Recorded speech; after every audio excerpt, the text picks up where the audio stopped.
Is there anything in the world that should be a higher priority than one's own family?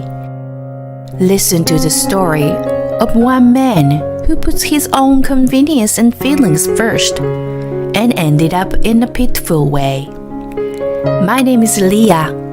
I'm a 35-year-old housewife, busy every day working part-time, doing housework, and raising a child. My husband Joshua is an ordinary office worker, and we have our 4-year-old daughter Zoe. She is our princess. My daughter is growing up well, and I feel like we have perfect life together. Our marriage is relatively happy, and I have no complaints about my husband. I thought that our days would continue to be peaceful. But my daily life was disrupted by a certain event. What? Your sister is pregnant? The news took me by surprise. Because my sister-in-law had always said that she would be single for the rest of her life, and that she would be devoted to her work. She was what you would call a career woman, and I secretly respected her for that. Congratulations! What's he like? Is there going to be a wedding soon? When I asked my husband, he looked at me like he was uncomfortable to answer. My sister's partner has a wife and kids. What? Well, my sister was more passionate about it. She knew he has married for a long time and continued the relationship anyway. Then she found out she was pregnant, and he ran away and disappeared. So she decided to have the baby alone. Oh, is that so? It's a lot to deal with, huh? To be honest, as a married woman, I was a bit uncomfortable that she would have a relationship with someone she knew to be married. But I decided to be happy for her pregnancy. So it seems that she's going to go back to her parents' house to raise her child. Even though my parents are still there, it must be a lot of work. I'm thinking of checking in on her until things settle down, you know. I understand his concerns for his unmarried sister who is going to have a baby. That's why I accepted my husband's proposal. Okay, let me know if there's anything I can do. Thanks, I appreciate it. You take care of Zoe for me, please. I guess my parents and I would be enough to deal with the situation. I was a little touched that my husband is a really kind person. I knew he was a good father. That's what I thought at the time. Time passed, and my sister-in-law gave birth to a healthy baby boy. His name was Aaron. I thought it'd be inconvenient for them that we visit right after the birth, so I decided to see the baby after things had settled down. But then I started to notice something strange in my husband. Hey, Mom, isn't Dad coming home today? Sorry, honey, he's busy right now. Let's be patient a little longer. I wish I could talk to Daddy. Zoe's words made my heart ache. My husband hasn't come home for days now. Since my sister-in-law gave birth, my husband only comes home about 2 days a week. The rest of the days, he spends at his parents' house. I accepted my husband's proposal, but I never imagined it would go this far. Hey, Joshua, I think this is a little too weird. You should come home a little more often. Zoe misses you. I called my husband and told him right away. But he said, What are you talking about? She has a baby now and it's the hardest time of her life. My husband got upset, saying I was selfish and handed the phone to his parents. Hello, Leah. I'm sorry, but we just had a newborn baby. If you have a child too, you would understand that, right? It's true. You know our daughter has no husband. Why don't you show a little compassion? Neither my parents-in-law nor my husband seem to think this situation is unusual. That a father comes home only 2 days a week. After that, I patiently continued to ask my husband for help. Then he said, Leah, I didn't know you were such a cold person. All right, I'll come home. And he started coming home except on weekdays, but clearly he wasn't happy. I was angry at his attitude, but my daughter was so happy to see her daddy back that I swallowed my anger. Then one day, "Hey, where the hell are you?" I called my husband in a harsh tone. "Where am I? Of course I'm at my parents'." "What? It's Zoe's birthday today. I told you yesterday. Why don't you come home?" "What? Today is the day we are having dinner at my parents' house, you know. Besides, I have to bathe Aaron later." "Huh? Whose father are you?" By the time I raised my voice, the phone was already off the hook. My husband didn't come home that day after all. "I wonder, Daddy doesn't like me. I wish we could have had birthday cake together," Zoe murmured with a dejected look on her face. "Daddy's busy at work today, so let's eat cake with Mommy today, okay?" I almost cried myself as I watched my daughter's sad face as she puts the cake in her mouth, fighting back tears. "Whose father are you? What is with you and your sister?" "Well, it's..." "What? Is there something?" "No, it's not like that. It's just she's going through a lot, so I have to be there for her." "But your mom and dad are at home. Why do you need to be there too?"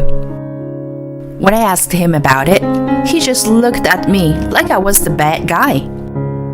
I remember when my husband and I decided to get married, my sister-in-law said this to me. "I thought my brother loved me the most, but I'm glad he finally found the right person." At the time, I just thought my sister-in-law was a wonderful, independent career woman, and thought they care for each other deeply as a brother and a sister. But isn't that all? My suspicion grew. Some time passed, and Aaron turned 1 year old. We decided to have a birthday party at my parents-in-law's house. To be honest, I didn't want to go. "Is Aaron getting bigger? I want to play with him," my daughter said so innocently. And it's her cousin's birthday, so I decided to take her to the party. "Let's celebrate Aaron's birthday with the whole family," my husband said. You weren't there for Zoe's birthday. I remembered how she was sad that day, but said nothing. On the day of the party, we dressed Zoe in her favorite dress and left for my in-laws' house. My husband had gone back to his parents-in-law's house the day before, so it was just me and Zoe. After a year of this lifestyle, it had become the norm. My husband is away on a lot of business trips, and it feels like that. When we arrived at my parents-in-law's house, there was a lot of food, decorations, and presents for Aaron. We're all lined up. "Happy birthday, Aaron!" Zoe showed Aaron the presents and handed them to his mother, the sister-in-law. "Wow, Aaron, I'm so happy for you." Without a word of thanks, the sister-in-law walked right past Zoe. I got the impression that she has become a bit of a bad person. She didn't used to be like this.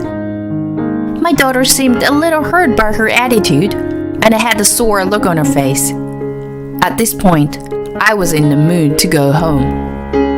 Then my husband, who was already drunk, called my daughter and said, "Zoe, come here."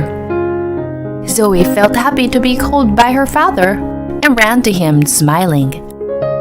"Zoe is going to be Aaron's wife in the future, okay?" he said. "What the?" I was about to say something, but my daughter replied, "No, I am going to marry William." "William? Who's that?" "William? He's my friend from preschool. He's smart and cool. I like William. Zoe said this and tried to tell him what happened at the preschool. Then, my husband suddenly, "No, you were going to marry Aaron. Don't think about anything else." He yelled at her like a crazy person. I couldn't help but storm over to my husband. "Hey, what are you saying? Zoe is scared." "You, Leah, you should at least discipline your daughter. She can't have a boyfriend." "I can't believe you'd say such a thing to your own daughter." Moreover, my sister-in-law said, "I'm looking forward to the wedding. Don't let Zoe go out with anyone." "Yeah, understood?" She wasn't joking. She looked serious. It was even creepier that my parents-in-law were laughing as if they agreed with my sister-in-law. I can't take it anymore. I don't want to be in this place one more second. I couldn't help but raise my voice. "Don't be ridiculous. Zoe is a person, not a puppet." I took my daughter by the hand and left my parents-in-law's house. She's never had a grown man yell at her like that before, and she was sobbing her eyes out. "That's not Daddy. That's not Daddy. That's not Daddy. Right, Mommy?" I hugged her tight and made up my mind. I don't need him. He's a lousy husband and father. I took immediate action. To protect my daughter, I decided that she and I would stay with my parents for a while. Finally, about 2 weeks after we separated, I received a call from my husband. "Hey, where are you?" I didn't have to answer that question. "What do you want?" I can't believe he found out we'd move out after 2 weeks. I guess that means he didn't come home at all. After all, he doesn't care about me or our daughter. "What's wrong with you? How's Zoe?" My husband asked impatiently.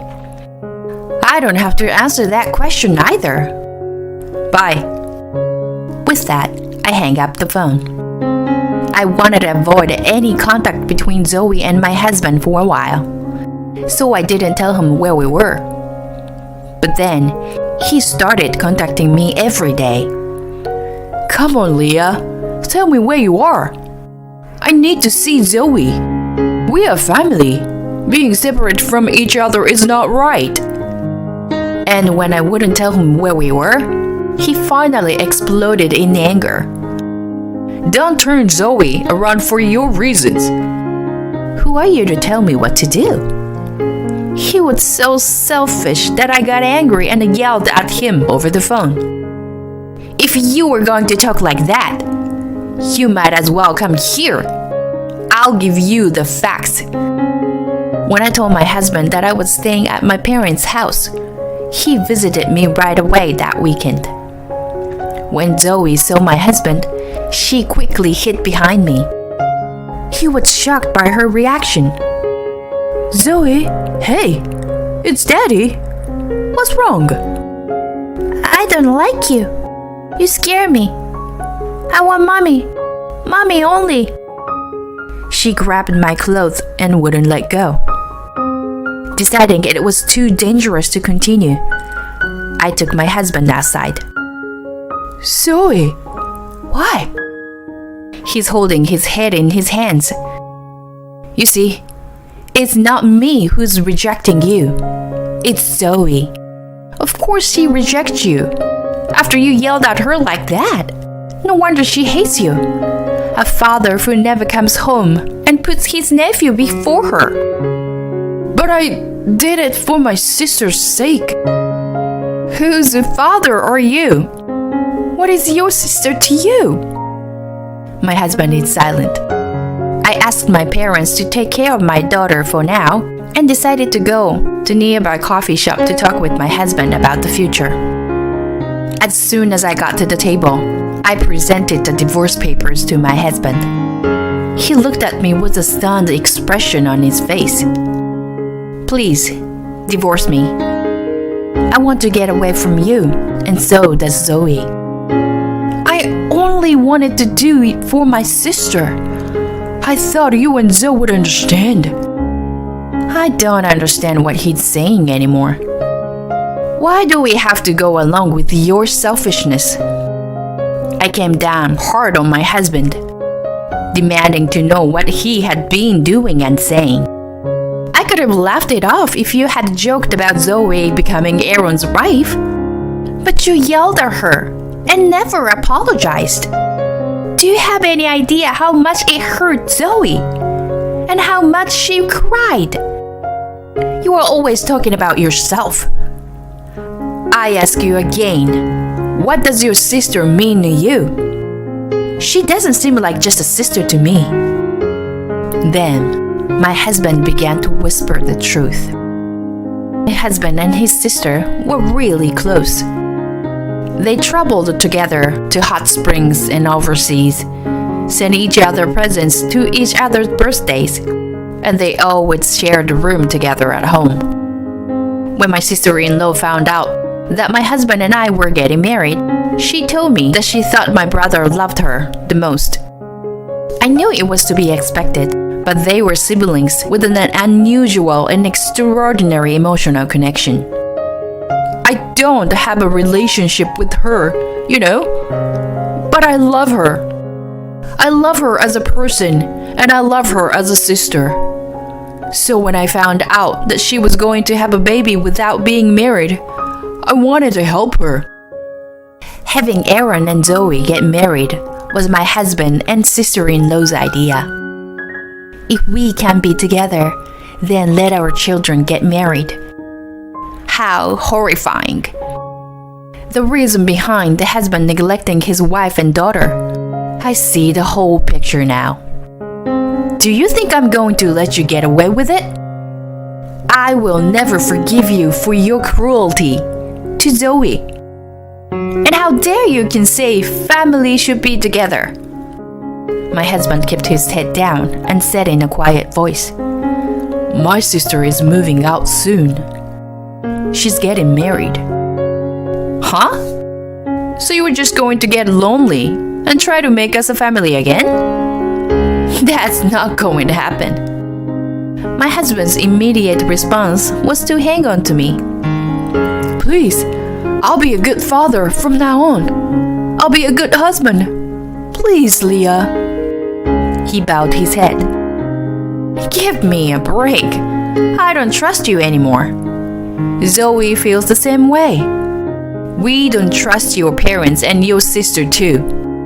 It's completely insane that people can smile so openly about what happened at the birthday party.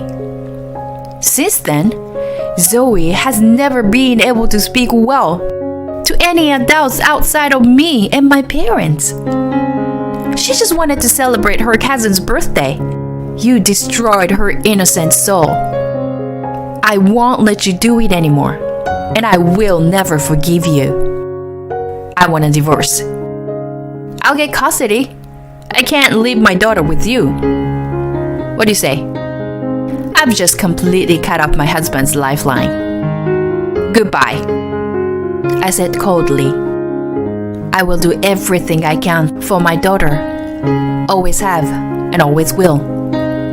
I became a mother with the determination. After that, my husband and I divorced. I got custody of my daughter, and he's paying me monthly child support. After the divorce, he moved back in with his parents. I guess the separation from his daughter was very hard on him because he started missing a lot of work and eventually resigned. He is now unemployed and reckless. I know this because his parents are kind enough to tell me what's going on with him. Please give him a chance. He's Zoe's father after all. I'm not going back together with him. If I did, there's no point of getting a divorce. He had it all coming. It's not right for him to come crying to me now.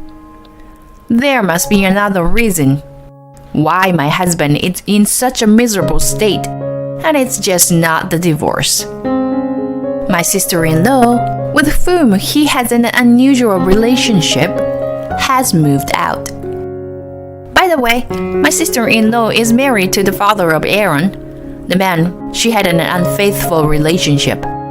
He divorced his wife and remarried my sister-in-law, and were forced to pay his ex-wife a considerable amount of alimony. His sister is also in a difficult situation financially.